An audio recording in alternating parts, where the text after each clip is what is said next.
السلام عليكم ورحمة الله وبركاته. النهاردة معاكم فيري. هنعمل النهاردة وصفة سهلة وجميلة خالص وكلنا بنحبها وبنجيبها معانا من المصايف من اسكندرية واحنا جايين، وهي الهريسة الاسكندراني. زي ما انتوا شايفين اهي، ما شاء الله تبارك الله، زي ما انتوا شايفين شكلها جميل وحلوة قوي ازاي اهيت. عايزه اقول لكم طريقتها سهله جدا وطعمها طبعا يجنن، بنحبها جدا. انا بصراحه بحبها قوي قوي وبعشقها، وبعملها على طول كده في البيت لان انا بعشقها جدا بصراحه. وطبعا مش هستنى لما اروح بقى المصيف عشان اجيبها، لا انا الحمد لله بعملها بقالي كتير كذا سنه وانا بعملها في البيت، بس برضو لما بروح بجيبها احب برضو من اسكندريه، بس طول ما انا بقى في البيت بحب دايما اعملها. زي ما انتم شايفين جميله جدا ما شاء الله. هي ان شاء الله كلكم تعملوها باذن الله وهتعجبكم جدا جدا جدا. وصفه سهله ومقاديرها بسيطه جدا. يلا مع بعض تعالوا معانا نشوف طريقتنا ونشوف مقادير الهريسه الاسكندراني هنعملها ازاي.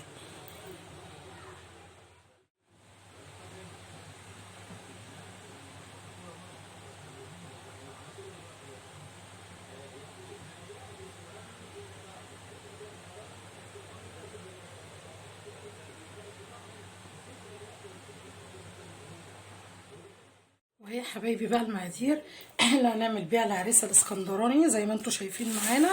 اول حاجه هيكون معاكي نص كيلو بسبوسه او نص كيلو دقيق سمولينا، هاتيه من العطار او ممكن تجيبي بسبوسه اكياس اللي يريحك، المهم يكون معاكي كميه نص كيلو اهي. ومعايا زي ما انتم شايفين معايا 3 معالق دقيق كبار، اللي هم معالق الاكل 3 معالق، ومعايا معلقه كبيره مليانه من البيكنج باودر، ومعايا معلقتين كبار جوز الهند. لو انت مش بتحبيه خلاص مش مشكله استغني عنه، لكن لو بتحبيه يفضل يكون في الوصفه. ومعايا فانيليا زي ما انتم شايفين سايله اهي، ومعايا كمان كوبايه سكر، ومعايا كوبايه بصوا سمنه على زبده، يعني انا حاطه سمنه نباتي على زبده بلدي. ممكن تحطي كلها زبده بلدي وممكن تحطي كلها سمنه نباتي المتاحه عندك. انا خلطتها نص على نص، المهم كوبايه سمنه. معايا كوبايه لبن زي ما انتم شايفين اهي او حليب، بس يكون سخن، ما يكونش بارد من التلاجة، تكوني مفضل اللي انت تكوني مسخناه على البوتاجاز. خلاص كده. ومعايا مكسرات حسب بقى المتاح عندك. دي كده المقادير اللي موجوده معايا عشان نعمل بيها الهريسه الاسكندراني. اول حاجه بقى هنعملها يا حبايبي، هنجيب كده حله تكون غويطه، اهم حاجه يكون حاجه غويطه خلاص. وتنزلي بكوبايه السكر كده اللي عندك اهي، توزعيها كده في الحله وتروحي تحطيها على النار عشان تتكرمل. دي اول خطوه معانا اللي احنا هنكرمل كوبايه السكر اللي معانا. يلا بينا يا حبايبي. الكراميل اهو السكر زي ما انتم شايفين، بحطه كده في الحله وما بعلبوش خالص، بتني بس اعمله كده لحد ما يتكرمل بقى معايا، وابتدي السكر الاقيه ساح كله، ابتدي اقلبه اهو.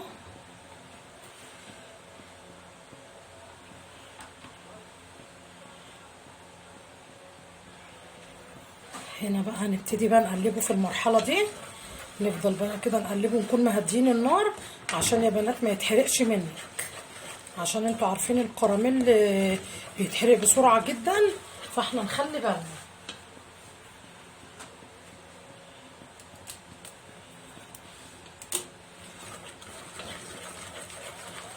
نقلب بصوا تقليب سريع سريع سريع كده اهو، ما نسكتش عليه عشان ندوب حتت السكر اللي هي متخرزه معانا ديت اهو. نقلب جامد كده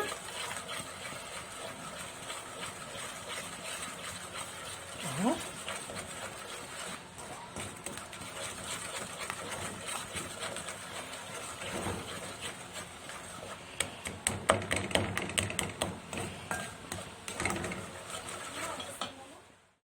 اهو بقى يا حبايبي، هنا ننزل بالسمنه بتاعتنا اهو، معلقه السمنه على الزبده اللي معانا ننزل بيها كده كلها.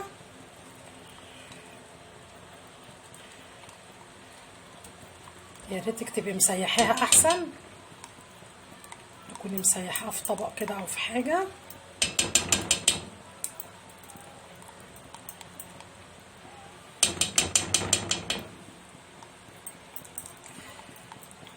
اهي.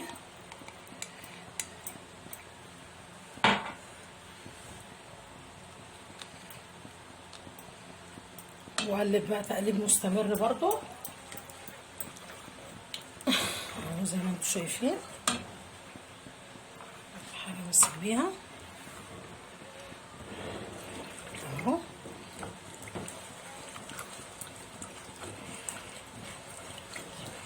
افضل كده اقلب تقليب مستمر ما اسيبهاش اهو لحد السمنه ما تسيح معايا كلها اهي.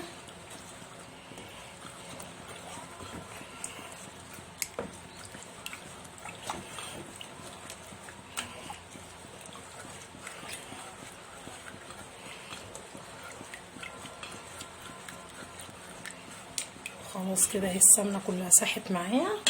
هجيب بقى كوبايه اللبن السخن اللي انا مسخناها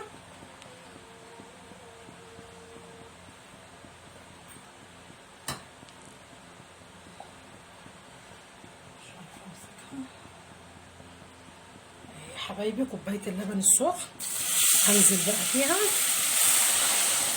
زي ما انتم شايفين. بصوا بيبتدي يتكتل معايا.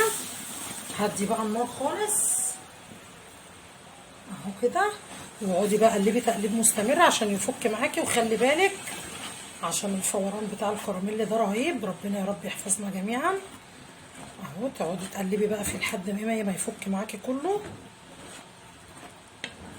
اهو.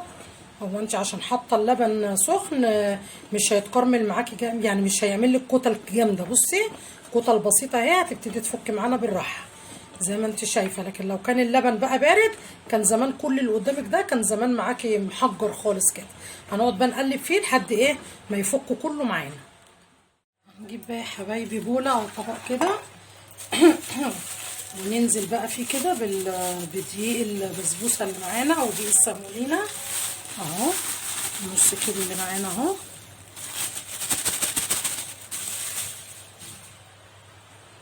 هننزل بقى بالمقادير يا حبايبي اللي معانا، اللي هي البيكنج باودر وجوز الهند والثلاث معالق دقيق اللي عندنا.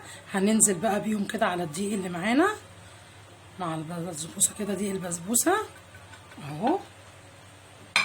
ونقلبهم في بعض كده كويس زي ما انتم شايفين.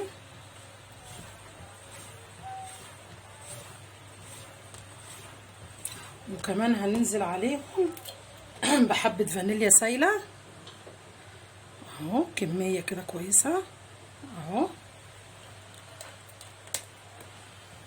ونقلبهم بقى كويس. وهنجيب بقى كده الكراميل اللي احنا عملناه باللبن وبالسمنة عشان خاطر بقى نحط عليهم يا حبايبي. زي ما انتم شايفين لسه جايباه من على النار اهو. شايفين بصوا مبقاش فيه تكتلات ولا فيه اي حاجة. هنجيب بقى دقيق السمولينا كده او دقيق البسبوسه اللي احنا عندنا وهننزل بقى بيه عليه كده ونقلب بقى بسرعه كده بالراحه اهو. نخلطهم بقى في بعض كويس. خلي بالك مش بايديكي بالمعلقه عشان طبعا لسه مولعه عندنا، احنا لسه جايبينها من على النار فسخنه خالص طبعا اهي زي ما انتم شايفين اهي. نقلبها كويس قوي ونسيبها بس تهدى شويه عشان نعرف ايه نحطها في الصينيه بتاعتنا عشان ايدينا، لان لسه الخليط سخن مولع فنخلي بالنا اهو. انا هسيبها بقى كده تهدى دقيقتين وهنبتدي بقى نحطها في الصينيه بتاعتنا اهو. بقى يا حبايبي بعد ما سبتها هديت كده حوالي 3 دقايق، يعني ما تسيبهاش كتير ما تبردش يا دوبك بس ان انت ايديكي تتحملها. هنجهز بقى الصينيه بتاعتنا اهيت. وهنزل بقى ايه بنص المقادير اللي عندي. انت ممكن تعملها بخطوتين، ممكن تنزلي بالمقادير كلها وتزوقيها من الوش بس، وممكن تنزلي بنص المقادير وتزوقيها في النص تحشيها وترجعي تكملي عليها وتزوقي برده من فوق او ما تزوقيش، دي حاجه بقى ترجع لك انت. انا بالنسبه لي هنزل بنص المقادير وهزوقها وبعد كده هنزل ببقيه المقادير واعملها من على الوش تاني عشان انا عايزاها تبقى ايه يعني فيها حشو كتير. فاهي بعد ما حطيتها بقى اهي نبتدي بقى كده نوزعها بالمعلقه زي ما انتم شايفين. انا بقى هنا هعملها بقى بايديا احسن عشان اتحكم فيها. بصوا بقى هعمل ايه. هبتدي بصوا ابل ايديا بس كده وامطرها من الميه بصوا واعملها بقى بايديا كده بصوا سهله بقى معايا، شايفين؟ بصوا بقى كده بتتعمل معايا بسرعه ازاي اهي، لان المعلقه مش هتسعف معايا ومش هتظبطها لي، ايديا هي اللي هتظبط اهي زي ما انتوا شايفين. بصوا ايديا، بلي ايدك وانطريها من الميه واعملي بقى كده، مش هتلزق معاكي، مش هتلزق في ايديكي، وفي نفس الوقت هتقدري بصي تتحكمي فيها وتبططيها كويس كده اهي. توزعيها بقى في الصينيه كده وتبططيها بقى كده براحتك اهي.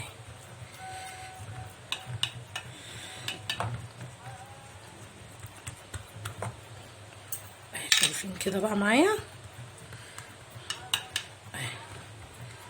بصوا كده بقى سويتها كويس اهي وبقيت معايا زي الفل اهي. شايفين كده؟ هبتدي بقى اعمل ايه بقى دلوقتي؟ هبتدي بقى اجيب مكسرات معايا وحشو اللي انت عاوزاه بقى. عايزه تحطي سوداني بس حطي، عايزه تحطي جوز الهند وزبيب ومكسرات زي ما انا بعمل كده براحتك.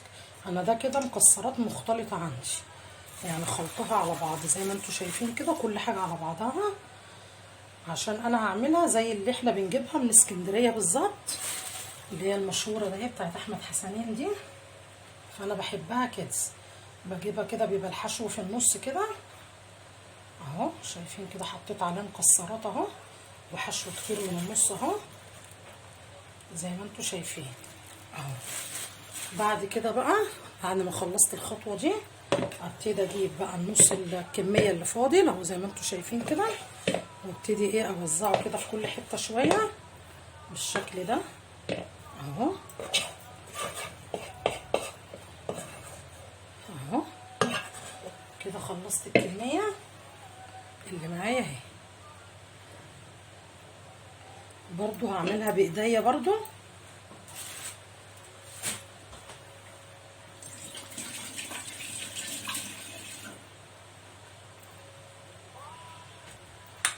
انا بليت ايدي برضو اهو شايفين، ونطرت الميه منها عشان اعرف اتعامل معاها اهو. شايفين؟ بصي بالراحه خالص بقى كده بحرص عشان الحشو اللي انت حاطاه اهو كده. تبتدي بصي توزعيها كده بالراحه عشان تحافظي على الحشو اللي انت حاطاه كده من جوه ده اهو.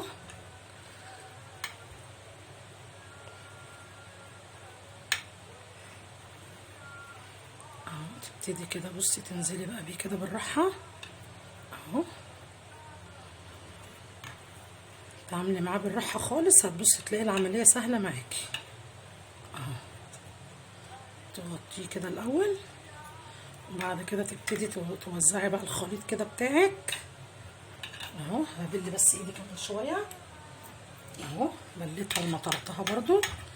وابتدي بقى بصوا لو حته مثلا فيها حشو باين ابتدي بصوا اعملها بايديا كده اهو يا حبايبي، وابتدي بقى اسويها. شايفين؟ بصوا بتبقى سهله خالص معايا ازاي، باللي ايديكي كده وانطري الميه. بصوا بتبقى سهله جدا اهي، وبتديكي كمان شكل حلو قوي. بصي بتبقى ناعمه خالص معاكي والوش بيبقى متساوي قوي معاكي وبتبقى جميله جدا زي ما انتوا شايفين اهي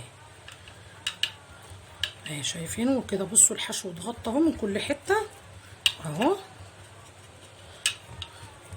تبتدي بقى كده ايه تضغطي عليها بقى كويس عشان ايه تبقى كلها حاجه واحده اهي من كل مكان اهو. تضغطي في النص ومن الحروف وكله عشان تخليها كلها سوا بعض وتبقى كلها حاجه واحده معاكي اهو زي ما انتوا شايفين كده.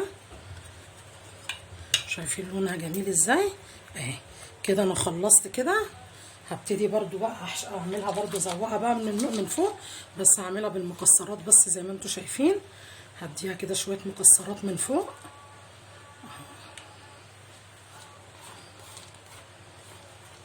كده. خد الخشن كده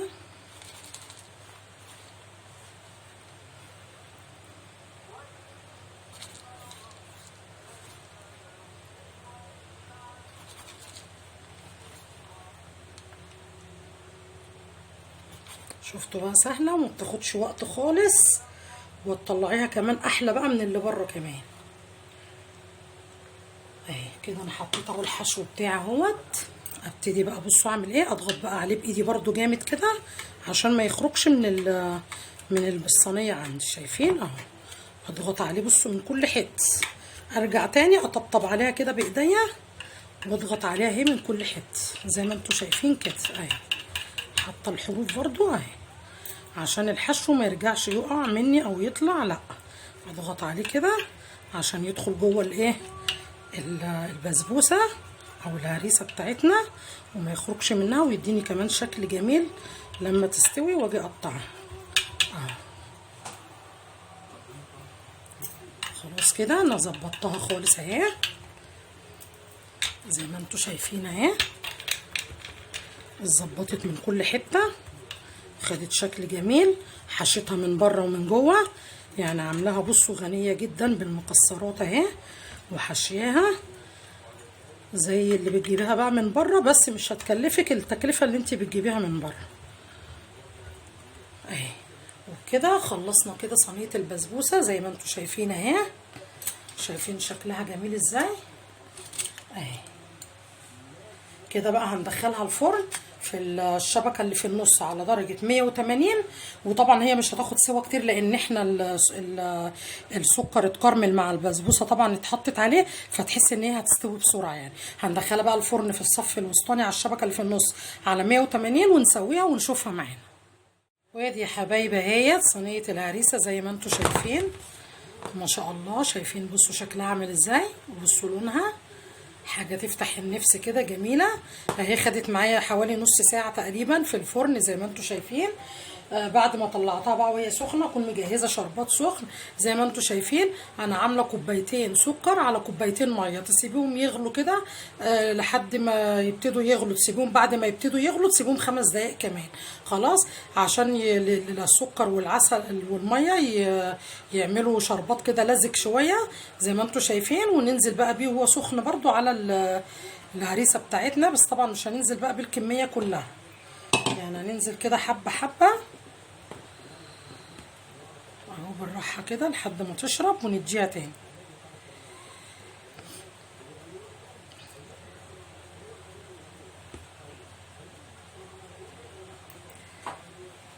نديها كمان بقى شويه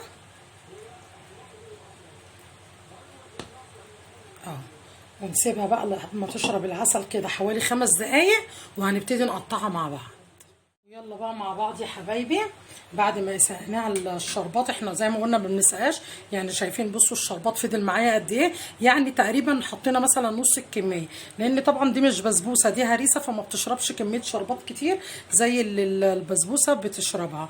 هنقطعها بقى كده ونقول بسم الله اهي، نبتدي نقطعها كده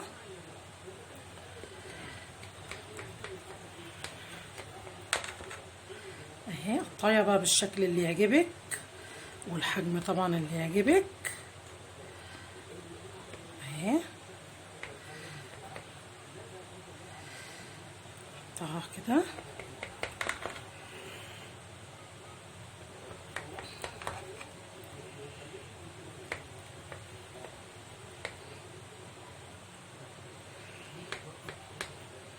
اهي يا بنات. نبتدي بقى نعملها كده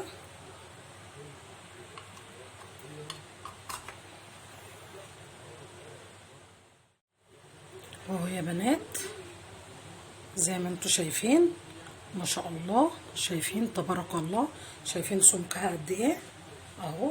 يا رب يكون باين لكم في الكاميرا كويس، شايفين اهو. بصوا شكلها جميل ازاي اهو يا حبايبي زي ما انتوا شايفين اهو.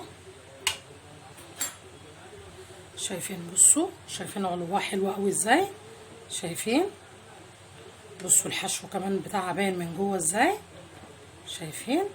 هندوقها بقى كده، بصوا نقطع كده مع بعض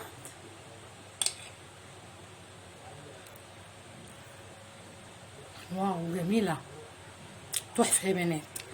بتمنى انكم كلكم ان شاء الله تعملوها وتجربوها في البيت، هتعجبكم قوي قوي قوي، طعمها حلو قوي وجميله جدا. ان شاء الله بقى كلكم تعملوها وتجربوها باذن الله، وتقولوا لي بقى ايه رايكم، ومستنيه تعليقاتكم اللي هيعملها يقول لي ايه رايه. ويقول لي رايه في الطريقه وفي الطعم. وان شاء الله بقى، انا عجبكم الفيديو ما تنسوش تعملوا لي لايك واعملوا لي سبسكرايب في القناه، وان شاء الله نتقابل مع بعض في وصفه جديده من وصفات فيري.